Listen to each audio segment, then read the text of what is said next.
నమస్కారం. Doctor BR Ambedkar సార్వత్రిక విశ్వవిద్యాలయ విద్యార్థులకు స్వాగతం.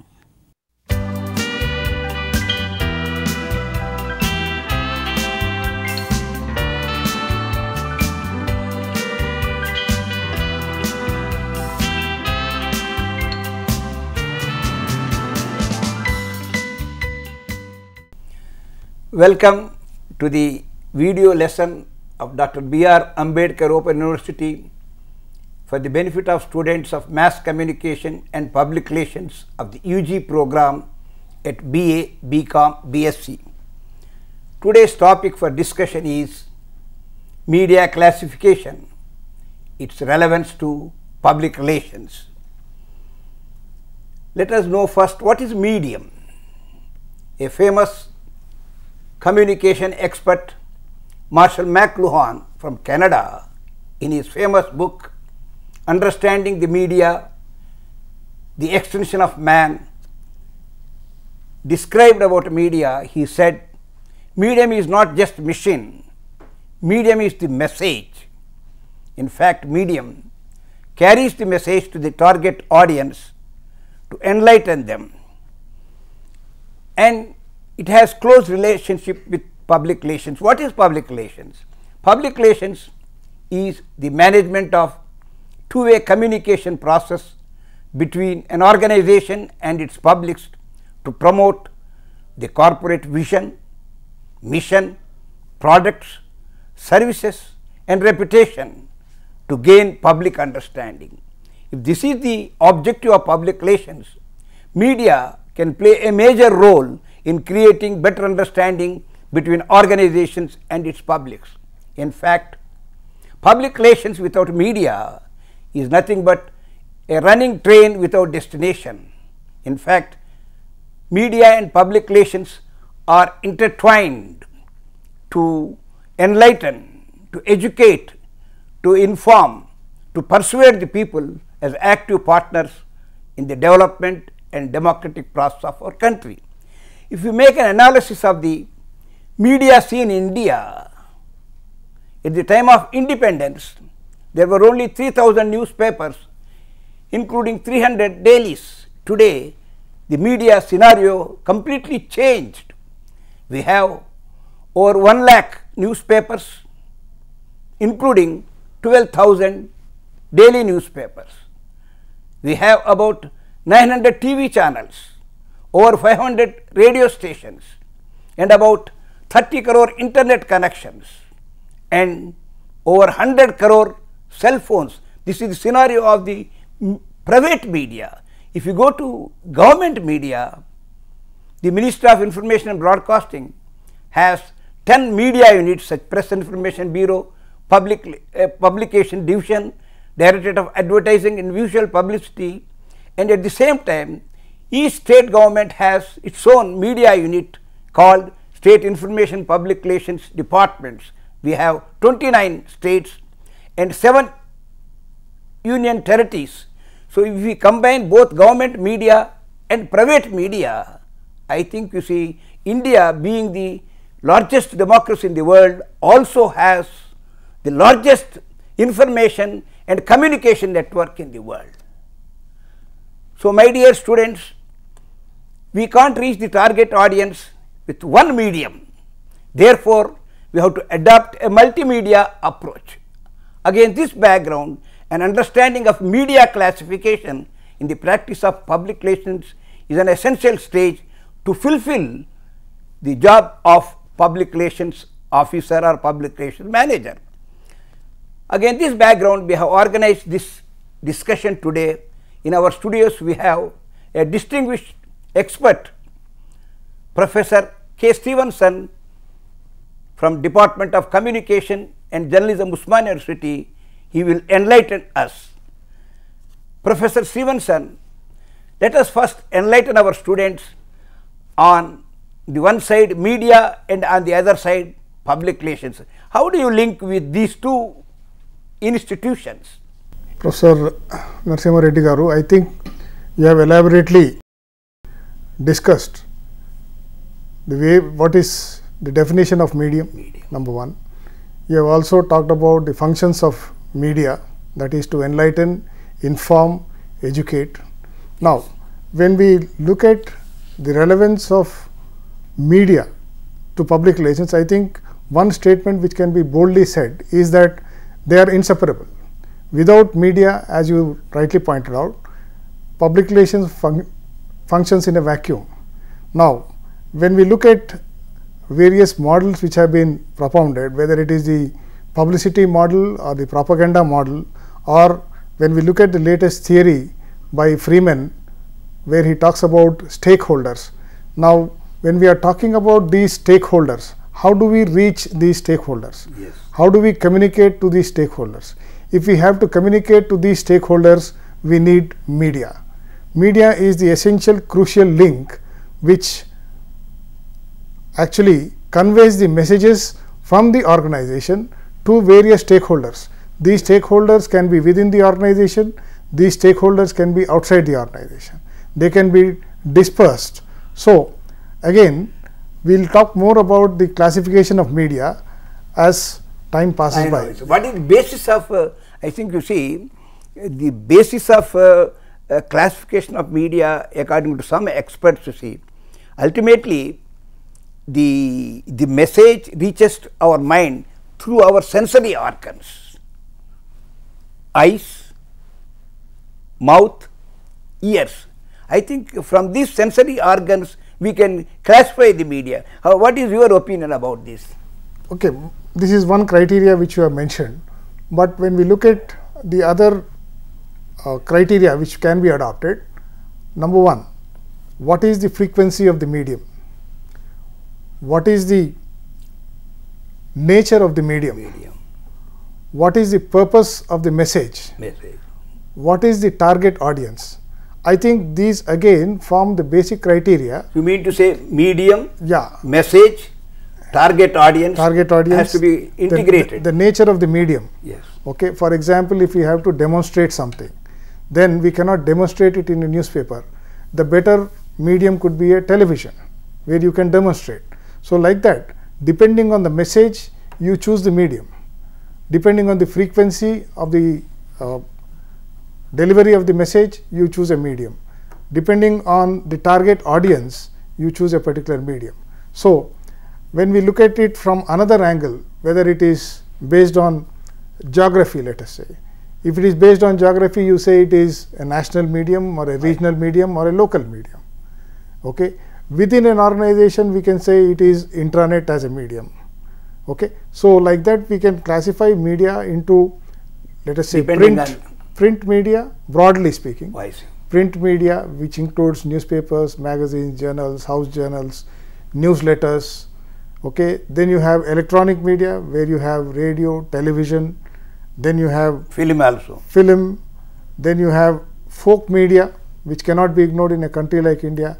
Okay. We have seen this effectively being used by the present government of Telangana, where they have supported some 400 artists to just propagate the messages of the government.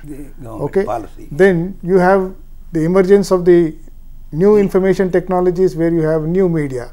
So, these media all put together, they are vital tools in the hands of the public relations manager or the public relations professional to disseminate his messages, okay, according to the various objectives which he has in mind. It can be an event based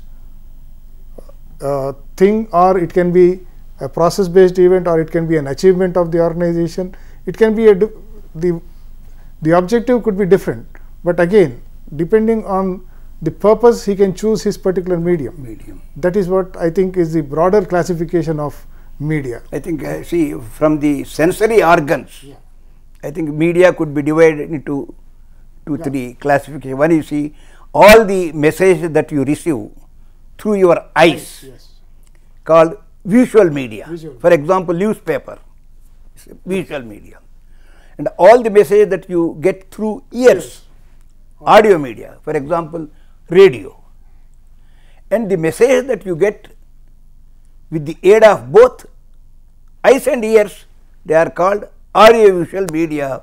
Good example is television. So, this is the classification of media, and understanding of the classification is an essential ingredient for any public relations student or public relations practitioners. Yes.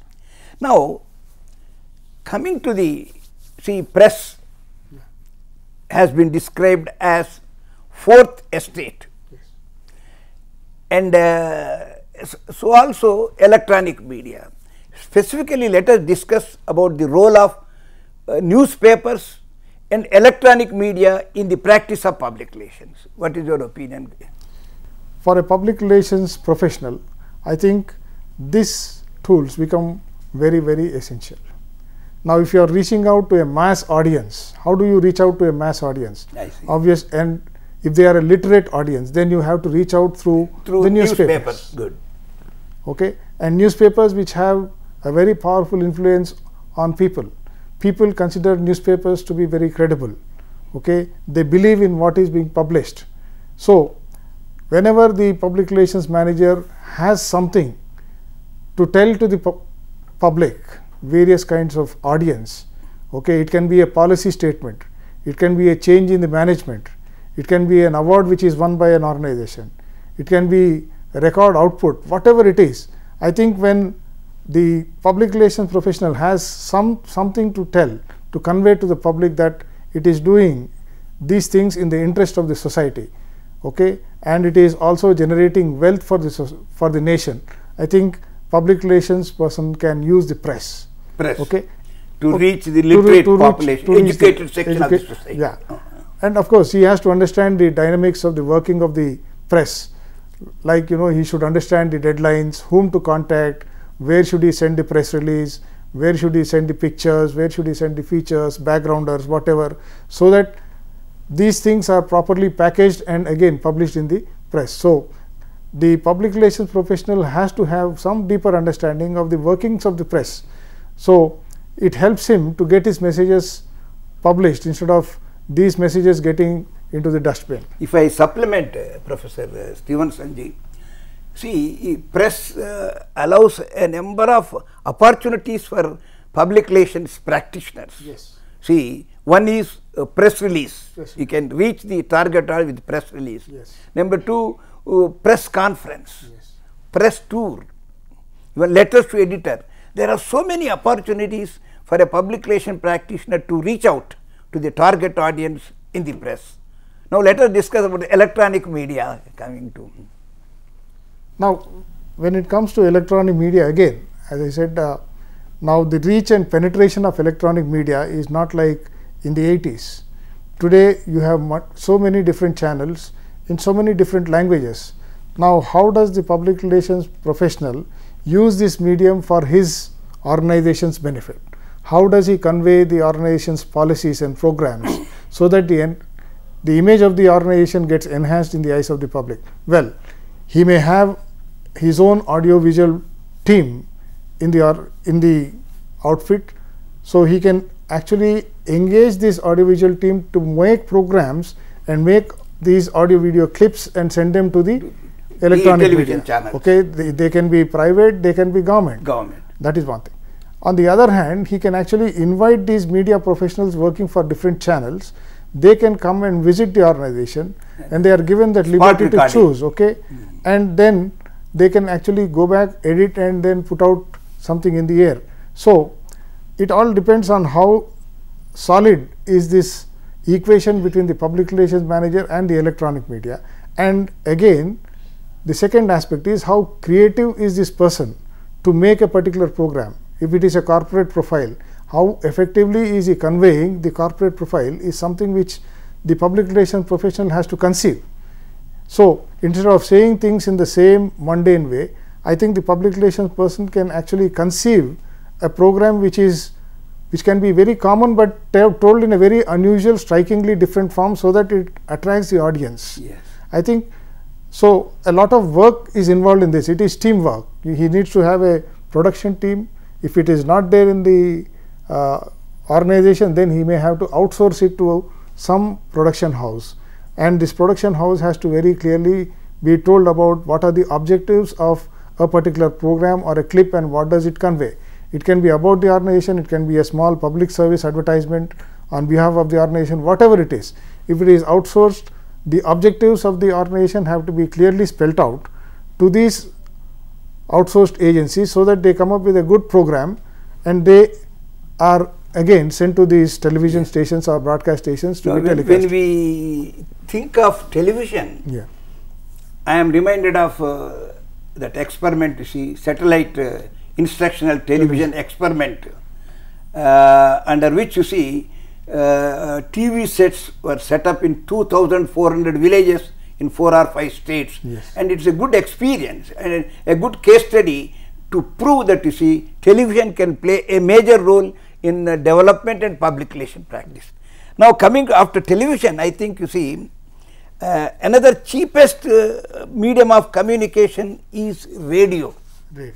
Here you see, our Prime Minister, Sri Narendra Modi ji, is fond of All India Radio. He has introduced Man Ki Baat. He speaks to the nation, and he invites questions, and he also answers. So it clearly shows, with the emergence of TV, the radio has not lost its importance. The very fact that Prime Minister is making use of the radio, and it shows, you see, it has a major role to play in our country. What is your opinion about this Man Ki Baat? Before we come to Man Ki Baat, let me add a word here. Now, throughout media history, we have seen that no one medium has replaced the other medium. Yes. So, earlier it was newspapers, then it was radio, then it was television, then now it is new media. Now, whenever there was a new technology which was introduced, people said that the old medium has died down, but it is not the case. Even with regard to radio, radio is not a dead medium as people think. When we look at the resurgence of the FM channels, okay, and FM channels today are very, very popular. People traveling across cities, and when they are sitting in their cars, they invariably switch on to FM channels. Okay, so they are glued to these channels and they listen. So radio is not a dead medium. As you rightly pointed out, Sri Narendra Modi ji has taken up this program, Man Ki Baat, to convey his sentiments, yes, okay, his vision, his personal views, share his personal views with people. Now, in the process, what is happening is the objectives, the policies, the programs of the people, and what is expected of the people also. Say, for example, Swachh Bharat. Earlier, people always thought that it is the government which has to deliver, but when people started talking about Swachh Bharat, there was this feeling that the citizens also have a responsibility to actually keep their surroundings clean. Yes, clean. So, in that way, I think this responsibility is partly getting shifted to the masses, and masses are participating in this developmental activities, whether it is Swachh Bharat or whether it is Beti Bachao or Beti Padhao. Now, these kind of programs, there is some kind of awareness, some kind of consciousness which is being developed, so that people also participate, and it's a good exercise. Now, having understood the role of media, finally I would like to come to the media and national development. Yeah. See, the Government of India or Prime Minister introduced Make in India. He wants to invite the industry from all over the world to India and develop our country. Against this background, the Government of India said, in order to make in India successful, a good slogan, from red tape to red carpet. Earlier, red tape was there, and red tape was delaying the projects in the processing and all. Now, under the Make in India scheme, the red carpet is displayed to invite the people. And against this background, you see, so many Government of India introduced so many flagship programs. Make in India, Digital India, Skill India, and so many other projects. See, when we come to the state level, our own state, Telangana state, Kakatiya mission, water grid, so many schemes. All these schemes are intended to promote development. eradicate information and eradicate economic poverty. So what could be the role of media in this? And my submission is, you see, one medium can't do, and this we should adopt a multimedia approach. I think we have come to the last say. Yes. I think an integrated approach, as you said, multimedia approach is going to help these mass programs. Now, what are the intended outcomes have to be very clearly told to the public. What are the intended outcomes of Mission Kakatiya? What does the government aim at with the water grid program? I think people should understand this. When will they benefit? How will they benefit? What will be their role? How can they contribute? I think each of these things have to be properly communicated. Now, if these have to be communicated, there has to be a massive public relations exercise. Okay, it may be under the State Information and Public Relations Department, or else I think each individual at the taluka level, where you have public relations setups, or even the Directorate of Field Publicity officials under the PIB. Now, each of these officials have to take up this responsibility of propagating. Ultimately, they are in the business of communicating. And they have to adapt multimedia approach. Then only you can reach all sections of the people. You put out advertisements. Yes. You have programs. You have video on wheels. You have artists performing in villages. Okay. Then there are people who are spreading the message through word of mouth. I think it has to be a multimedia approach or an integrated approach. In conclusion, I would like to say the test of the media is in its impact, creating impact or effect. If you take this into consideration, India should be proud of three greatest achievements. One is India has emerged as world's largest vibrant democracy with over 81 crore voters. The second is India was known as a country of famines and starvation deaths. Now India is a global economic player poised to become world's third biggest economy.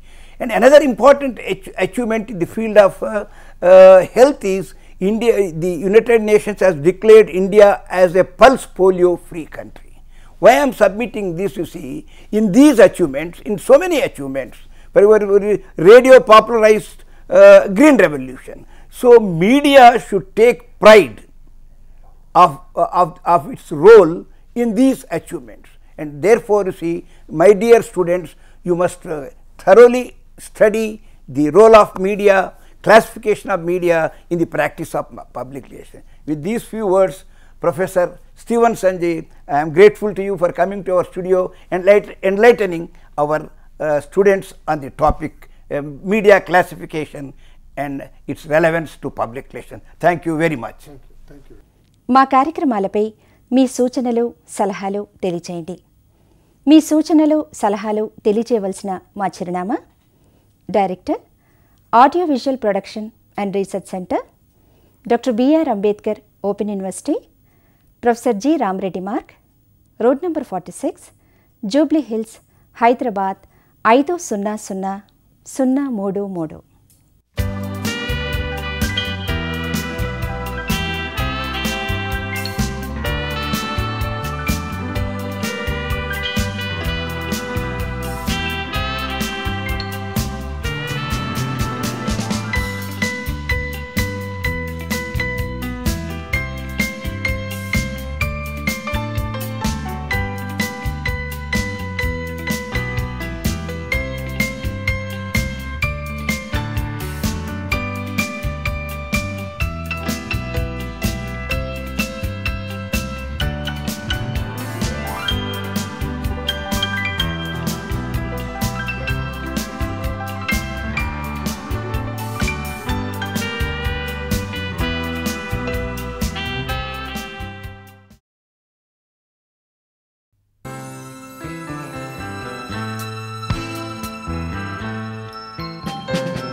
భారతదేశంతో పాటు Asia ఖండంలో చాలా దేశాలు ఉన్నాయి. ప్రధానంగా China, Japan, Philippines, ఈ రకంగా చాలా దేశాలు ఉన్నాయి. బంగ్లాదేశ్ ఉంది, పాకిస్తాన్ ఉన్నాయి, శ్రీలంక ఉన్నాయి. అయితే కొన్ని దేశాలు ప్రధానంగా చైనా, జపాన్, ఫిలిప్పైన్స్ గ్రామీణాభివృద్ధికి ఎంతో కృషి చేశాయి. వాటి గ్రామీణాభివృద్ధి ప్రయత్నాల నుంచి మనం ఎంతో నేర్చుకోవాల్సినటువంటి విషయాలు ఉన్నాయి. ప్రధానంగా ఈ విషయాలన్నింటి కూడా మనము చర్చించుకునే ముందు ఈ దేశాల అనుభవం గురించి మనం ఎందుకు పరిశీలిస్తామంటే ఇవి దాదాపు ఒకే ఆర్థిక నేపథ్యాన్ని కలిగి ఉన్నాయి చాలా కాలం వరకు. అయితే చైనా, జపాన్ ప్రధానంగా అభివృద్ధి క్రమంలో చాలా ముందున్నాయి. మన దేశం చాలా వెనుకబడి ఉంది. ఈ దేశాల అనుభవం గురించి మన గ్రామీణాభివృద్ధి ప్రయత్నంలో మనము నేర్చుకోవాల్సినవి ఏమైనా ఉన్నాయా అనే విషయాల్ని ప్రధానంగా ఈరోజు మనము చర్చించుకుంటాం. ఈ చర్చలో పాల్గొనడానికి డాక్టర్ బలరాం గారు వచ్చారు. వీరు కాకతీయ విశ్వవిద్యాలయం ప్రభుత్వ పాలనా శాస్త్ర శాఖలో ప్రొఫెసర్ పనిచేస్తున్నారు. అలాగే డాక్టర్ రామబ్రహ్మం గారు, వీరు కేంద్రీయ విశ్వవిద్యాలయం, హైదరాబాద్ కేంద్రీయ విశ్వవిద్యాలయం రాజనీతి శాస్త్ర విభాగంలో ఆచార్యులు పనిచేస్తున్నారు. ప్రధానంగా మనం ఈ చర్చను కొనసాగించే ముందు ఈ ఆసియా దేశాల అనుభవం గురించి ప్రధానంగా చైనా, జపాన్, ఫిలిప్పైన్స్ గురించి తెలుసుకునే ముందు ఇవి అభివృద్ధికి, గ్రామీణాభివృద్ధికి ప్రధానంగా ఇవి సాధించడానికి కొన్ని నమూనాలని రూపొందించుకున్నాయి. ఆ నమూనాలను ఏర్పాటు చేసుకొని ఇవి సత్వర గ్రామీణాభివృద్ధి సాధించాయి. మన దేశము చాలా వెనుకబడి ఉంది. ఇటువంటి మనకి ఆ దేశాలకి మధ్య ఈ నమూనాల విషయంలో ఎటువంటి భేదాలు ఉన్నాయో కొంత బ్రీఫ్గా చెప్పండి డాక్టర్ బలరాం గారు. ఈనాడు ఆసియా ఖండంలో ఉన్నటువంటి దేశాలు దాదాపు ఒకే రకమైన సమస్యలు ఎదుర్కొంటున్నవి. ముఖ్యంగా పేదరికము, నిరుద్యోగము, ఆర్థిక సామాజిక అసమానతలు, తర్వాత భూస్వామ్య వ్యవస్థలు, ఇటువంటి అనేటివి మనకు ఈ దాదాపు అన్ని దేశాల లోపల కూడా ఉన్నాయని గుర్తుంచుకోవాలి. అయితే ఈ సమస్యలు అధిగమించడానికి కొరకు ఆసియా ఖండంలో ఉన్నటువంటి దేశాలు, ముఖ్యంగా చైనా, భారతదేశము, జపాన్, మిగతా దేశాలు ఏవవుతుందో వేరు లేదా భిన్నమైనటువంటి దృక్పథాలను, అభివృద్ధి దృక్పథాలను రూపొందించుకోవడం జరిగింది ఈ సమస్యను తొలగించడానికి కొరకు. అయితే ముఖ్యంగా చైనా కనుక చూసినట్లయితుంటే చైనా కమ్యూనిస్ట్ విధాన్ని రూపొందించుకొని ఆ దేశంలో ఉన్నటువంటి గ్రామీణ సమస్యలను చాలా తొలగించి ఈనాడు ప్రపంచంలో ఒక అభివృద్ధి దేశంగా ఎదగగలిగింది. దానికి ఒక చారిత్రక నేపథ్యం ఉంది, దానికి అభివృద్ధి వ్యూహాలు ఉన్నాయి. అదేవిధంగా జపాను చిన్న దేశం అయినప్పటికీ దాదాపు ఉత్తరప్రదేశ్ రాష్ట్రం అంతా కూడా ఉండదు, దాని జనాభా కూడా చాలా తక్కువ, 20 కోట్ల మంది ప్రజలే. కానీ ఆ దేశం కూడా వాళ్ళు యూరోపియన్ మోడల్ లేదా పెట్టుబడిదారీ విధానాన్ని రూపొందించుకొని వాళ్ళు ఈనాడు ప్రపంచం లోపల, ఆసియా లోపల అవుతుందో పెద్ద దేశంగా ఎదగగలిగింది, చిన్న దేశం అయినప్పటికీ. మనము ఈ రెండిట్లో మధ్యగా మిక్స్డ్ ఎకానమీ రూపొందించుకున్నాం కొంతకాలము. అంటే మనం వచ్చినప్పుడు కొంత సోషలిస్ట్ ఎకానమీ అనుకున్నాము, అదేవిధంగా పెట్టుబడిదారీ సంబంధించినటువంటి క్యాపిటలిస్ట్ ఎకానమీ కూడా కావాలని ఉద్దేశం ద్వారా ప్రైవేటు తర్వాత గవర్నమెంట్ రెండు భాగస్వాములు ఉండాలనే పద్ధతి తీసుకొచ్చాము. తర్వాత ఫిలిప్పీన్స్ కంట్రీ ఏమవుతుందో వాళ్ళు దాదాపు మనకు అనుకూలమైనటువంటి మనలాంటి సమస్యలు ఉన్నప్పటికీ వాళ్ళు డిపెండెన్సీ మోడల్, అంటే విదేశాల సహాయంతో వాళ్ళు అభివృద్ధిని సాధించుకోవడం జరిగింది. స్పెయిన్ మొదట్లో, తర్వాత అమెరికా సహాయంతో వాళ్ళు అభివృద్ధిని సాధించుకోవడం కొరకు ముఖ్యంగా అక్కడ ఉన్నటువంటి ప్రభుత్వ మోడల్ అంతా కూడా సెంట్రలైజ్డ్ మోడల్ అంటే అభివృద్ధి అంతా కూడా, గ్రామాల అభివృద్ధి అంతా కూడా కేంద్ర ప్రభుత్వం ఆధిపత్యంలో జరిగినటువంటి మోడల్ను రూపొందించుకొని ఆయా దేశాలు అభివృద్ధి లోపల కొనసాగినాయి. అయితే ఇప్పుడు చెప్పొచ్చింది ఏంటంటే ఇవన్నీ కూడా రెండవ ప్రపంచ యుద్ధం అయిన తర్వాత ఆయా దేశాలు స్వాతంత్రాలు పొంది ఈ రకమైనటువంటి విధానాలు రూపొందించుకున్నారు. కానీ 1980 నుండి లేదా 1990 నుండి దాదాపు చైనా కానీ, మనం కానీ, జపాన్ కానీ అవుతుందో ఒకే రకమైన మోడల్కు రావడం జరుగుతున్నది. ఆ ఒకే రకమైన మోడల్ ఏంటంటే అదే లిబరలైజేషను, ప్రైవేటైజేషను, గ్లోబలైజేషన్ మోడల్కు రావడం జరిగింది. అయినప్పటికీ గ్రామీణ అభివృద్ధికి సంబంధించిన వరకు భిన్న రకాలైనటువంటి పద్ధతులను రూపొందించుకొని అభివృద్ధిని సాధించడానికి ప్రయత్నం చేస్తుందని తెలుసుకోవాలి. అంటే ఇప్పుడు మనం భారతదేశం గ్రామీణాభివృద్ధి విషయంలో చూసినట్లయితే మనము మిశ్రమ ఆర్థిక విధానాన్ని పాటించాము అని చెప్తున్నారు. అదే రకంగా జపాన్ గ్రామీణాభివృద్ధి విషయంలో చూసినట్లయితే అక్కడ కేంద్రీకృత ధోరణులు అధికంగా ఉన్నటువంటి గ్రామీణాభివృద్ధి విధానం, అంటే కేంద్ర ప్రభుత్వమే అన్ని విషయాలు గ్రామాల కోసం చేయాలనేటువంటి విధానం. అలాగే ఇవి రెండు కాకుండా చైనా ఒక భిన్నమైన విధానము అనుసరించింది. ప్రధానంగా ఈ చైనా నుంచి భారతదేశము నేర్చుకోవాల్సినటువంటి అంశాలు చాలా ఉన్నాయి. ఎందుకంటే ఇప్పుడు చైనాకి భారతదేశానికి కొన్ని సామాజిక, కాకుండా కనీసం ఆర్థికపరమైనటువంటి రాజకీయ నేపథ్యాలు దాదాపు ఒకే రకంగా ఉన్నాయి. ఉన్నప్పుడు ఈ చైనా గురించి గ్రామీణాభివృద్ధి ప్రయత్నాల్లో చైనా చేసినటువంటి కృషిని కొంత వివరంగా చెప్తే బాగుంటుందేమో డాక్టర్ బలరాం గారు. ఇలా చైనా చరిత్రను కానీ భారతదేశ చరిత్రను కానీ ఆలోచిస్తే దాదాపు ఒకే రకమైనటువంటి సంస్కృతి, ఒకే రకమైనటువంటి సామాజిక వ్యవస్థలుగా మనం గుర్తుంచుకోవాల్సిన అవసరం ఉంది. దానికి కొన్ని వేల వందల సంవత్సరాల చరిత్ర ఉంది, మనకు కూడా కొన్ని వేల వందల సంవత్సరాలు ఉంది. అంటే అమెరికాకు 400 సంవత్సరాల చరిత్రే ఉండొచ్చు, కానీ మనకు చైనాకు కానీ మనకు కానీ కొన్ని వేల వందల సంవత్సరాల చరిత్ర ఉంది. అయితే చైనాకు మనకున్నటువంటి సమస్యలు కూడా దాదాపు ఫ్యూడల్ వ్యవస్థ ఉండేది, సామ్రాజ్య వ్యవస్థ ఉండేది. అంటే మన దేశాన్ని ఎట్టయితే బ్రిటిష్ వాళ్ళు పరిపాలించారో అదేవిధంగా ఆ దేశాన్ని కూడా జపాన్ లాంటి దేశాలు ఏవవుతున్న కొన్ని వలస పాలన లోపల అవి ఉన్నవి. ఇట్లా కొన్ని రకాలమైనటువంటి సంబంధాలు మనకు ఉన్నాయని గుర్తుంచుకోవాలి. పాపులేషన్ వైజ్ కానీ ఏరియా వైజ్ కానీ దాదాపు ఒకటే. స్వాతంత్రం కూడా దాదాపు ఒకే రకంగా వచ్చిందని గుర్తుంచుకోవాలి. 1947లో మన స్వాతంత్రం వస్తే 1949 లోపల చైనా లోపల కమ్యూనిస్ట్ పార్టీ అధికారంలోకి వచ్చింది.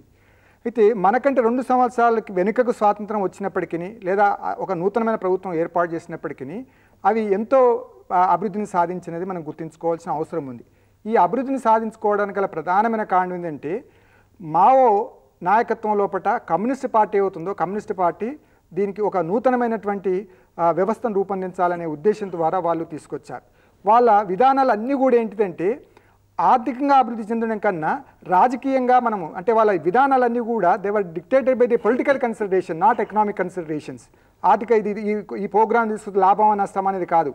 దీనివల్ల మనకున్న రాజకీయ వ్యవస్థ ఏ రకమైన రాజకీయ వ్యవస్థను రూపొందించుకోవాలనే ఉద్దేశం ద్వారానే వాళ్ళు తీసుకొచ్చారు. దీనిలో భాగంగా 1949 నుంచి 1952 వరకు 3 సంవత్సరాల లోపటి మొత్తం దేశంలో ఉన్న భూములన్నీ కూడా పంచిపెట్టగలిగారు, భూ సంస్కరణ చేయగలిగారు. మనం కూడా 1946 నుంచే భూ సంస్కరణ ఏర్పాటు అబాలిషన్ జమీందార్ సిస్టమ్ తీసుకొచ్చినా ఇప్పటి వరకు కూడా భూ సంస్కరణ సమస్యగానే ఉన్నది. కానీ అక్కడ మాత్రం 1949 నుంచి 52 వరకే భూ సంస్కరణ మొత్తం దేశంలో భూమిని అంతా కూడా పంచిపెట్టగలిగారు. ఎట్లా పంచిపెట్టగలిగినంటే అక్కడ ఉన్నటువంటి communist party people's military, people's tribunal అని ఈ రెండు వ్యవస్థలను రూపొందించుకొని వాళ్ళు ఆ దేశం లోపల ఈ వ్యవస్థను బాగా తీసుకొచ్చి మొత్తం దేశంలో ఉన్న భూములన్నిటి కూడా చేశారు, ప్రజలను సమీకరించగలిగారు. ఇది 3 సంవత్సరాలు చేయగలిగింది. అయితే కమ్యూనిస్ట్ పార్టీ ఏం చేసిందంటే భూ సంస్కరణలే ప్రధానం కాదు, భూములు పంచిపెట్టినంత మాత్రంలో అభివృద్ధి జరుగుతుంది అనేది వాళ్ళకు నమ్మకం లేదు. ఇంకా నూతనంగా పద్ధతులను లేదా ఒక నూతనమైన వ్యవస్థను రూపొందించుకోవాలనే ఉద్దేశం ద్వారా 1953లో వాళ్ళు ఏం చేసిందంటే కలెక్టివైజేషన్, సమిష్టి వ్యవసాయ పద్ధతిని తీసుకురావడానికి ప్రయత్నం చేశారు. వాళ్ళు ముఖ్యంగా 1952 నుంచి మీకు 56 వరకు 57 వరకు కలెక్టివేషన్ అని తీసుకొచ్చారు. కలెక్టివేషన్ లోపల ఏంటంటే అన్ని గ్రామాల్లో కూడా భూములు పంచిపెట్టిన తర్వాత కొద్దిమంది కలిసి ఆ భూమిలో ఉన్న గ్రామంలో ఉన్నటువంటి వ్యక్తులందరూ కలిసి సమిష్టి వ్యవసాయం తీసుకోవాలి. ఎందుకంటే కొన్ని గ్రామాల లోపల జనాభా ఎక్కువ ఉంటే భూమి తక్కువ ఉంటే తక్కువ వచ్చింది, కొన్ని గ్రామాల లోపలనేమో భూమి ఎక్కువ ఉన్నది, తర్వాత మిగతా ప్రజలు తక్కువ ఉన్నారు. కాబట్టి వేరియేషన్ ఉన్నది, భూ పంపకంలో కూడా వేరియేషన్ వచ్చింది. కాబట్టి ఈ వేరియేషన్ ఉండడం వలన తర్వాత అభివృద్ధికి కావాల్సిన వసతులు ఏమవుతుందో నీటి వసతి కానీ పెట్టుబడి కానీ లేదా ఇన్పుట్స్ ఏమవుతుందో అవన్నీ కావాలనే ఉద్దేశం ద్వారా వాళ్ళు ఏం చేసి వాళ్ళు సెమీ సోషలిజం అని తీసుకొచ్చారు. 1953 లోపల సెమీ సోషలిజం అంటే మనందరం కూడా మీరందరూ భూములు వచ్చినాయి, మీకు పట్టాలు వచ్చినాయి, మీ అంతా ఓనర్ అన్నాము. కానీ మనం వ్యవసాయం చేసుకోవడం మాత్రం సమిష్టిగా చేయవలసిన అవసరం ఉంది. పేరుకు మాత్రం మీరు ఓనర్షిప్పే, కానీ వ్యవసాయం చేయడం మాత్రం సమిష్టిగా చేయవలసిన అవసరం ఉంది. దీనిలో భాగంగా వాళ్ళు ఏం చేసినట్టే మ్యూచువల్ ఎయిడ్ టీమ్స్ తీసుకొచ్చారు, అంటే సహకార సంస్థలను తీసుకొచ్చారు. 5-6 కుటుంబాలు కలిసి ప్రతి ఒక్కరు కూడా నాకు వ్యవసాయం సంబంధించిన పనిముట్లున్నా మీకున్నా కానీ అందరం కలిసి పని చేసుకోవాల్సిన దాని కొరకు కమ్యూనిస్ట్ పార్టీ కంపల్సరీగా నువ్వు ఒక వ్యక్తి చేయాలని కాదు, అందరు కలిసి కంపల్సరీగా పనిచేయాలనే ఉద్దేశం ద్వారా వాళ్ళు సెమీ సోషలిజం తీసుకొచ్చారు. సెమీ సోషలిజం తీసుకొచ్చిన తర్వాత మళ్ళీ ప్రజలు ఏమనుకుంటే మొన్నటిదాకా కమ్యూనిస్ట్ పార్టీ చెప్పినట్టు విని ఈ ప్రజలు ఉవ్వెత్తున పాల్గొన్నారు, అరే మనకు లేకుండా పోతున్న ఉద్దేశం ద్వారా మళ్ళీ కొంత వెనుకబాటుతనం వచ్చింది, అరే మళ్ళీ ప్రభుత్వం ఏమవుతుందో మన భూమిని తీసుకుంటుందనే ఉద్దేశం ద్వారా వాళ్ళు వెనుకబాటుతనం వచ్చింది. అప్పుడు మళ్ళీ కమ్యూనిస్ట్ పార్టీ ఏం చేసిందంటే ఫుల్ సోషలిజాన్ని తీసుకురావడం కొరకు చేసుకుంది. అంటే మొత్తము అందరూ ఓనర్షిప్ అంతా కూడా బౌండరీస్ని తీసేసి అందరూ కూడా పని చేయాలనే ఉద్దేశం ద్వారా కమ్యూనిస్ట్ తీసుకొచ్చి వాళ్ళు ఏం చెప్పిందంటే ఎవరైనా కానీ పని చేయాల్సిందే, అంటే నీ భూమి బట్టి కానీ లేదా పని బట్టి అవుతుందో డిస్ట్రిబ్యూషన్ తీసుకురావడం కొరకు తీసుకొచ్చారు. అయితే ప్రధానంగా ఈ 2 స్టేజ్లు ఏది భూ సంస్కరణలు కానీ ఈ కలెక్టివేషన్ స్టేజ్ ఏంటిదంటే దేశంలో ఉన్నటువంటి వనరులను ఏమవుతుందో వాటి సక్రమంగా వినియోగించుకోవాలి, తర్వాత దేశంలో ఉన్నటువంటి వనరుల సంపద అవుతుందో సక్రమంగా పంపిణీ చేయాలి. ఈ 2 ప్రధానమైనటువంటి లక్ష్యాలతోని ఈ ఆర్థిక వ్యవస్థను పునాదిని రూపొందించుకోగలిగారు. చాలా డీటెయిల్ వివరించారండి బలరాం గారు. అయితే మనకి రామబ్రహ్మం గారు, మనం మామూలుగా చైనా గ్రామీణాభివృద్ధి విషయంలో ప్రయత్నాల్లో మనం భాగంగా చూసినట్లయితే ఇక్కడ ప్రొడక్షన్ టీమ్స్, సార్ చెప్పారు ఇందాక, ప్రొడక్షన్ టీమ్స్, బ్రిగేడియర్స్, కమ్యూన్స్ అని మనము ఒక 3-4 రకాల ఒక వ్యవస్థని మనము చూస్తాం. దీని ద్వారానే ఒక క్రమబద్ధమైనటువంటి అభివృద్ధి సాధ్యమైంది చైనాలో. ప్రొడక్షన్ టీమ్స్ అని అంటే ఇందాక చెప్పారు, కొద్దిమంది వ్యక్తులకి చిన్న గ్రూప్ ఆఫ్ 5 to 6 పీపుల్ వాళ్ళందరూ కూడాను కల్టివేట్ చేస్తారు. దాని తర్వాత వాళ్ళు లేని అవసరాలకి బ్రిగేడ్ దగ్గర వెళ్తారు. అక్కడ నుంచి ఇక్కడ మనకి మ్యూచువల్ ఎయిడెడ్ కోఆపరేటివ్స్, దాన్ని మనం ఇప్పుడు కమ్యూన్స్ లేదా ఎలిమెంటరీ కోఆపరేటివ్స్ ఈ రకంగా మనము పరిశీలిస్తాం. అక్కడ ఒక సిస్టమేటిక్, ఒక క్రమబద్ధమైనటువంటి ప్రయత్నం జరిగాయి చైనాలో. కానీ దాని మూలంగానే కొంత అనంత కాలంలో పట్టిన వాళ్ళు చాలా ప్రగతి సాధించారు. ప్రస్తుత పరిస్థితి ఏ రకంగా ఉంది ఇటువంటి విషయాల్లో? ముఖ్యంగా కమ్యూన్ అనేది గ్రామీణ ప్రాంతాల్లోని పేదరిక నిర్మూలనలో భాగంగా కమ్యూను ఎటువంటి పాత్ర నిర్వహించింది? ప్రస్తుతం ఈ కమ్యూన్లకి లేదా పావర్టీ నిర్మూలన విషయంలో దాని పాత్ర ఏ రకంగా ఉందో కొంత వివరంగా చెప్పండి. మామూలుగా ఇప్పుడు గ్రామీణాభివృద్ధిలో కమ్యూన్ అనేది ఒక ప్రధాన పాత్ర పోషిస్తుంది. అంటే మీరు ఆర్గనైజేషన్ స్ట్రక్చర్లో ఇందాక ప్రొఫెసర్ బలరాం గారు కూడా చెప్పారు, కేంద్రీకృత రాజకీయ వ్యవస్థలో గ్రామీణాభివృద్ధిని ఎలా సాధించాలి అన్నది చైనా ఒక నమూనాలాగా మనం స్వీకరించవచ్చు. ఎందుకంటే 1978 దాకా మీరు ఆ కేంద్రీకృత వ్యవస్థ ద్వారా మీరు భూస్వామ్య వ్యవస్థని వాటిని అంతం చేసి ప్రజలకి కొంత భూమిని పంచగలిగారు. 78 తర్వాత పరిస్థితి చాలా మార్పు చెందుతూ వచ్చింది. ఇక్కడ మనం ఒకటి గమనించాలి, ప్రభుత్వ పాలనా శాస్త్ర విద్యార్థిగా చైనా దేశం అంటే 130 కోట్ల జనాభా, 82% లిటరసీ అక్షరాస్యత ఉంది. సుమారుగా మీరు తీసుకుంటే $4,400 తలసరి ఆదాయం. భారతదేశం తీసుకున్నట్టుగా అయితే మీరు అదే మీకు 104 కోట్ల జనాభా, కానీ మన అక్షరాస్యత శాతం 62. అలాగే మీరు తలసరి ఆదాయం తీసుకుంటే $2,540. ఈ రెండింటికి వ్యత్యాసం ఇందాక కొంత ప్రొఫెసర్ బలరాం గారు చెప్పారు. 47లో మనకు స్వాతంత్రం వచ్చింది, 49 అక్కడ కమ్యూనిస్ట్ పార్టీ టేక్ ఓవర్ చేసింది అనుకోండి. చేసుకున్నప్పుడు వాళ్ళు ప్రధానంగా వాళ్ళ వ్యవస్థని మనం ఏమనుకున్నామంటే మిశ్రమ ఆర్థిక విధానం ప్రకారం మనం ఇంక్రిమెంటల్ మోడల్లో గ్రామీణాభివృద్ధిని తీసుకురావాలని 500 రకాల స్కీములు పెట్టుకొని ఇప్పటికి ₹1,000 కోట్ల మనం గ్రామీణాభివృద్ధి కోసం వెచ్చించాం. కానీ ఇది ప్రజాస్వామ్య వ్యవస్థ. అక్కడ రాజకీయ వ్యవస్థ మనకు తెలిసింది ఏంటంటే అక్కడ కమ్యూనిస్ట్ వ్యవస్థ, టోటాలిటేరియన్ రెజిమ్. ఈ మధ్యన మార్కెట్ సోషలిజం అని ప్రొఫెసర్ బలరాం గారు కూడా చెప్పారు. ఈ మార్కెట్ సోషలిజం నేపథ్యంలో మనం ఇప్పుడు కమ్యూన్ పాత్రని మనం గమనించాలి. చైనా 78 తర్వాత 94 మధ్యన చాలా ప్రధానంగా ప్రణాళికలోనే మార్పు వచ్చింది. చైనా మొత్తం దేశంలో ఇప్పుడు 550 కమ్యూన్లని ఐడెంటిఫై చేసి ఏ ప్రాంతంలో అంటే అలొకేట్ చేశారు, ఏ ప్రాంతంలో వరి పండించాలి, ఏ ప్రాంతంలో షుగర్ కేన్ పండించాలి, ఏ ప్రాంతంలో ఏ పంటని ఎప్పుడు ఎవరు ఎలా వేయాలి అన్నది కూడా నిర్ణయించబడింది. అది కమ్యూన్లో ప్రధానమైన పాత్ర పోషిస్తూ వచ్చింది. అలాగే అంటే ఈ ప్రొక్యూర్మెంట్ సెంట్రలైజ్డ్, ప్రొడక్షన్ డీసెంట్రలైజ్డ్ అనమాట. ప్రొక్యూర్మెంట్ మటుకు సెంట్రలైజ్ చేసుకుంటూ కమ్యూన్ని హెల్ప్ చేస్తూ ఉంటుంది. అలాగే ఇప్పుడు మార్కెట్లో మీకు ప్రతి చోట మీకు చైనా గుడ్స్ 65కి మీరు ఏ వస్తువైనా కొనుక్కోండి అని చెప్పారు. చూసారా, ఇప్పుడు అభివృద్ధి సాధించడం అంటే ముఖ్యంగా మాస్ ప్రొడక్షన్ ఆఫ్ గుడ్స్ అనమాట. అంటే 2 కేటగిరీలు, ఒకటి ఆహారోత్పత్తికి, రెండోది ఏంటంటే ప్రధానంగా మనం చూడాల్సింది ఏంటంటే ఆర్టిజాన్స్ ఉన్నారు. ఈ ఆర్టిజాన్స్కి ఏంటంటే రకరకాల వస్తువుల తయారీకి బాధ్యత వాళ్ళకి ఇవ్వబడింది అనమాట. ఇప్పుడు మీరు టైం పీసులు చూస్తున్నారు, లైటింగ్ అరేంజ్మెంట్లు చూస్తున్నారు, ఇతరత్ర ఎన్నో రకాలుగా మనం చూస్తున్నాం. ఈ వస్తువు ఉత్పత్తి మా స్కేల్లో జరుగుతుంది. స్కేలార్ మోడల్ అంటే మీరు స్కేలార్ ఎకనామిక్స్లో ఏంటంటే లక్షలాది ఉత్పత్తి జరిగినప్పుడు, వస్తువులు ఉత్పత్తి జరిగినప్పుడు వాటి ప్రైస్ స్కేలార్ ఎకనామిక్స్లో ఎలా వర్కౌట్ అవుతుందంటే చీపర్ పడుతుంది కదా, ఎలక్ట్రిసిటీ మీకు చీప్ పడుతుంది, ఇతర ఇన్పుట్ కాస్ట్ అన్ని చీప్ పడతాయి అన్నమాట. ఆ విధంగా ఏం చేశారంటే మొదట ప్రిడేటరీ మార్కెటింగ్ అంటారు. అంటే ఈ కమ్యూన్ ఏ రోల్ ప్లే చేసిందంటే మొదట ఉత్పత్తిని చేసి ఆ ఉత్పత్తిని ప్రపంచంలో మార్కెట్ అన్నింటిలోనూ డంప్ చేసేస్తారన్నమాట. ప్రిడేటరీ మార్కెట్ అంటే ఇప్పుడు ఒక టైం పీస్ తీసుకోండి, మీకు మామూలుగా అది ₹150 అనుకోండి, చైనా ప్రోడక్ట్ మీకు ₹50కే దొరుకుతుంది. ఎందుకంటే ఇది ప్రిడేటరీ మార్కెట్లో కిల్ ది కాంపిటీటర్ అంటే 78 తర్వాత వస్తున్న వాస్ట్ మార్పులు 94 నుంచి మళ్ళీ 2000 దాకా ఏంటంటే ఆ విధంగా కమ్యూన్స్ అన్నిట్లోనూ ఆర్టిజాన్ కేటగిరీ, ఫార్మర్స్ కేటగిరీ, అలాగే మీరు ఆహార ఉత్పత్తులు అన్నిటి కూడా ఏ ప్రాంతంలో ఎవరు ఎప్పుడు తయారు చేయాలని నిర్ణయించడం వల్ల ప్రీడిటర్మిన్డ్గా ఉండడం వల్ల ఏమంటే గ్లట్ అవాయిడ్ చేసి మార్కెటింగ్ అంతా కూడా ప్రభుత్వమే చేపట్టి ఎక్కడా కూడా గ్లట్ ఉండదు అన్నమాట.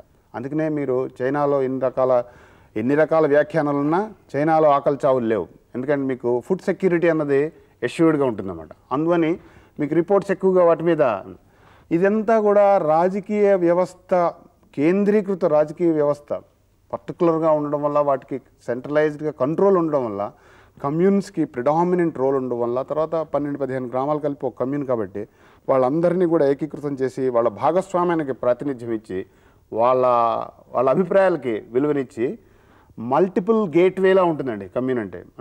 You can have single window system అంటారు చూడండి, అలా కమ్యూన్ అన్ని రకాల ఫంక్షన్స్ని కమ్యూన్ నిర్వర్తిస్తూ ఉంటుంది. కాబట్టి కమ్యూన్ అన్నది ఒక ప్రధానమైన పాలనా వ్యవస్థగా, పాలనా యూనిట్గా మనం పరిగణించాలి గ్రామీణాభివృద్ధిలో.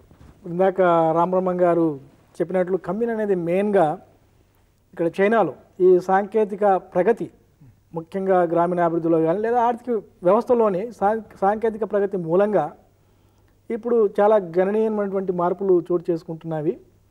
అవన్నీ చెప్పారండి. మెయిన్గా ఇక్కడ చైనా గ్రామీణాభివృద్ధిలో ఇక్కడ సాంకేతిక ప్రగతి, ముఖ్యంగా పారిశ్రామికీకరణ లేదా ఇప్పుడు వ్యవసాయ అభివృద్ధి లేదా గ్రామీణాభివృద్ధి, అక్కడ ప్రధానంగా ఏంటంటే ఇక్కడ వ్యవసాయాభివృద్ధి, గ్రామీణాభివృద్ధి, పారిశ్రామికీకరణ రెండు కూడాను ప్యారలల్గా సైడ్ బై సైడ్గా నడిచాయి. అక్కడ దానికనే ఒక సేయింగ్ ఉంది అక్కడ ఏంటంటే చైనాలో అభివృద్ధి అనేది డెవలప్మెంటల్ మోడల్ లేదా డెవలప్మెంట్ అప్రోచ్ అనేది కూడా వాకింగ్ ఆన్ 2 feet అంటారు.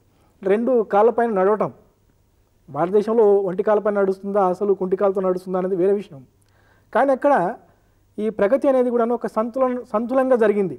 వ్యవసాయోత్పత్తిలో, వ్యవసాయ రంగంలో ఉత్పాదకత, ఆధునీకరణ, సాంకేతిక పరివర్తన, అదే రకంగా అసమానతల తొలగింపు అని కూడాను ఈ 4 అంశాలు అక్కడ మనము ఒక మేళవింపుగా సైడ్ బై సైడ్గా జరిగాయి. అది మన భారతదేశంలో జరగలేదు. ఈ విషయంలో ఇంకా ఏమైనా కొన్ని విషయాలు చెప్పదలుచుకున్నారా బలరాం గారు? ఇప్పుడు రామబ్రహ్మం గారు ఏం చెప్పారంటే గ్రామీణాభివృద్ధిలో, చైనా గ్రామీణాభివృద్ధిలో కమ్యూన్ చాలా ప్రధాన పాత్ర వహిస్తున్నాయని చెప్పారు. అయితే కమ్యూన్స్తో పాటు దానికి అనుగుణంగా ఉన్నటువంటి వ్యవస్థలు, ప్రొడక్షన్ టీమ్స్ అని, ప్రొడక్షన్ బ్రిగేడ్స్ అనేవి 2 సంస్థలు. ప్రొడక్షన్ టీమ్స్ అంటే ఒక 50 లేదా 100 కుటుంబాలకు కలిసి ఒక 100 ఎకరాలు 200 ఎకరాల భూమి ఇచ్చి వాళ్ళంతటా వాళ్ళే నిర్ణయాలు తీసుకుని ఏ పంట పండియాలి, ఏ పంట పండియొద్దని వాళ్ళు చేసుకున్నారు. అదేవిధంగా ఒక గ్రామం లోపల 6-7 ప్రొడక్షన్ టీం కలిపి ప్రొడక్షన్ బ్రిగేడ్స్ తీసుకొచ్చి తర్వాత ప్రొడక్షన్ బ్రిగేడ్ ఒక గ్రామంలో ఉన్నటువంటి వ్యవసాయ విద్యుత్ శక్తి కానీ, రోడ్లు కానీ, ఎరువులు కానీ వాటి అన్నిటికీ సహకారం చేస్తవి. వీటికి ఇంతకుముందు రామబ్రహ్మం గారు చెప్పినట్టు 20 గ్రామాలకు కలిపి ప్రొడక్షన్ బ్రిగేడ్లకు కలిపి ఒక కమ్యూన్ ఉంటుందనేది మనం తెలుసుకున్నాం. ఇటువంటి పటిష్టమైనటువంటి స్థానిక సంస్థల ద్వారా అక్కడ అభివృద్ధి జరగడానికి ప్రయత్నం జరిగింది. దానితో పాటు చైనాలో జరిగినటువంటిది గ్రేట్ లీప్ ఫార్వర్డ్ అని ఒక ప్రోగ్రాం తీసుకొచ్చారు. అంటే మావో ఏం చేసిందంటే అభివృద్ధిని సాధించాలంటే ఒక వ్యవసాయ రంగం ఏం కాదు, ఇంతకుముందు వెంకటయ్య గారు చెప్పారు, పారిశ్రామిక రంగం కూడా చాలా ఇంపార్టెంట్. ద్వారా గ్రేట్ లీప్ ఫార్వర్డ్ అనేది 1958 నుంచి 50 వరకు చాలా ఉవ్వెత్తున తీసుకొచ్చారు. అంటే బోత్ అగ్రికల్చర్కు, ఇండస్ట్రీకి ప్రాముఖ్యత ఇవ్వడానికి కొరకు ప్రయత్నం తీసుకొచ్చారు. అయితే ఈ గ్రేట్ లీప్ ఫార్వర్డ్ ఏమవుతుందో, గ్రేట్ లీప్ ఫార్వర్డ్ను అమలుపరచడానికి కొరకు రష్యా వాళ్ళు ఏమవుతుందో చాలా టెక్నికల్గా తర్వాత ఫైనాన్షియల్గా చాలా సాయం ఇచ్చారు. కానీ గ్రేట్ లీప్ ఫార్వర్డ్ వచ్చి ఆ ప్రోగ్రామ్ ఇంప్లిమెంట్ చేయడం లోపల చైనాకును తర్వాత రష్యాకు కొంత విభేదాలు రావడం జరిగితే 146 ఇండస్ట్రీస్ కట్టడానికి కావాల్సినటువంటి ధనం ఏమవుతుందో, ఆర్థిక సహాయము లేదా సాంకేతిక సహాయం ఏమవుతుందో నిలుపుదల చేశారు. ఈ గ్రేట్ లీప్ ఫార్వర్డ్ను అంటే వ్యవసాయాన్ని తర్వాత పారిశ్రామిక రంగాన్ని అభివృద్ధి పరచడానికి కొరకు రష్యా నుంచి కావాల్సినటువంటి సహాయం ఏమవుతుందో అది నిలిపోవడం వలన అది సక్రమంగా సక్సెస్ఫుల్ కాలేదు. అయితే ఎప్పుడైతే అక్కడ దానితో పాటు 1960 వచ్చిన వరకు అక్కడ కరువు కాటకాలు వచ్చి బాగా ఒక 16 మిలియన్ ప్రజలు చనిపోయారు. ఇప్పుడు ఆవుల చాకలు లేవు, కానీ అప్పుడు కరువు కాటకాలు వచ్చి అక్కడ కొంతమంది 1000 మంది 1,00,000 మంది చనిపోయారు. చనిపోతే అప్పుడు మావో నాయకత్వం మావో సిద్ధాంతం పనికిరాని ఉద్దేశం ద్వారా డెంగని మొన్నటిదాకా ఉండే డెంగని ఏం చేసింది 1961 లోపల మావోను సెకండ్ గ్రేడ్ చేసి తన పాత్రను తక్కువ చేసి ఏం చేసిందంటే తాను నూతనమైనటువంటి ఆర్థిక రిఫార్మ్స్ని తీసుకొచ్చిన తర్వాత ఆయన ఇంప్లిమెంట్ చేస్తున్నాడు. కానీ మళ్ళీ కమ్యూనిస్ట్ పార్టీ మావో ఆధ్వర్యం లోపల కల్చరల్ రెవల్యూషన్ అనేది ప్రధానంగా ఏది గ్రామీణాభివృద్ధి చైనా గ్రామీణాభివృద్ధి లోపల మనం ఇంకోటి తీసుకోవాలంటే సాంస్కృతిక విప్లవం అనేది చాలా ప్రధానమైనటువంటిది. అంటే అభివృద్ధి అనేది ఒక ఆర్థిక అభివృద్ధే కాదు, అంటే ఎకనామిక్ డెవలప్మెంటే కాదు, ప్రజల సాంస్కృతిక లోపల కూడా ఎందుకొరకు ఏ ఉద్దేశం కొరకు మనం పనిచేస్తున్నామనే ఒక ఆలోచన డెవలప్ చేయాలనే ఉద్దేశం ద్వారా కల్చరల్ రెవల్యూషన్ కూడా వాళ్ళు తీసుకొచ్చారు. ఎప్పుడంటే 1966 నుంచి ఒక 10 సంవత్సరాల కాలము మాసివ్గా పొలిటికల్ పార్టీ కమ్యూనిస్ట్ పార్టీ గ్రామాన్ని తిరిగి ఏ ఉద్దేశంతో మనం దీనికి పైకి పోవాలనే ఉద్దేశం ద్వారా తీసుకొచ్చారు. ఇది నిజంగా కల్చరల్ రెవల్యూషన్ ఒక కొలవలేనటువంటి మనం ఎంత బాగుపడ్డామో ఎంత బాగుపడలేదని చెప్పడం కష్టం. అది బాగుపడలేదని కాదు, ఇది కొలవలేనటువంటి యొక్క లాభాన్ని పొందగలిగిందని గుర్తుంచుకోవాలి. తర్వాత 1974 ఇప్పుడు మావో చనిపోయిన తర్వాత మళ్ళీ డెంగ్యూ తర్వాత తనకు ఉన్నట్టు అనుకూల వ్యక్తులు అవుతున్నారు వాళ్ళు మళ్ళీ దీనికి వచ్చి వాళ్ళు 1978 నుంచి వాళ్ళు ఇచ్చిన డీకలెక్టివేషన్ వచ్చింది. డీకలెక్టివేషన్ అంతకుముందు సమిష్టి వ్యవసాయం వచ్చింది 1940 మనకు 53 లోపల సమిష్టి వ్యవసాయం కావాలన్నారు. కానీ మావో చచ్చిపోయిన తర్వాత గ్యాంగ్ ఆఫ్ 4 అయిపోయిన తర్వాత అరెస్ట్ చేసి డెంగని వాళ్ళు ఏం చేశారంటే డీకలెక్టివేషన్ అంటే అక్కడ అగ్రికల్చర్ కోఆపరేటివ్స్ ఉన్నాయి. అగ్రికల్చర్ కోఆపరేటివ్స్ అంటే ఏంటంటే ఒక గ్రామం లోపల కొన్ని అగ్రికల్చర్ కోఆపరేటివ్స్ ఉన్నాయి. ఒక 1000 ఎకరాల నుంచి 1500 ఎకరాలకు కలిసి మొత్తం సహకార సంస్థ ఉన్నాయి. ఆ సహకార సంస్థలు అందరూ అంతకుముందు సమానమైనటువంటి భాగస్వాములు ఉండే. ఇప్పుడు కానీ ఆ సహకార సంస్థల లోపల ఎవరైనా ఒకరు కాంట్రాక్ట్ తీసుకోవచ్చు. ఆ కాంట్రాక్ట్ సిస్టమ్ అనేది 1977 నుంచి మీకు బిగిన్ అయింది. అంటే ఇక్కడ మనకి ఇప్పుడు డీకలెక్టివైజేషన్ అంటే మళ్ళీ ఇప్పుడు సమిష్టి వ్యవసాయ క్షేత్రాల సాగు అనేది ఉంది కదా, అది మళ్ళీ అది వెనక్కి పోవడము అని చెప్పేసి మనము చెప్తాం.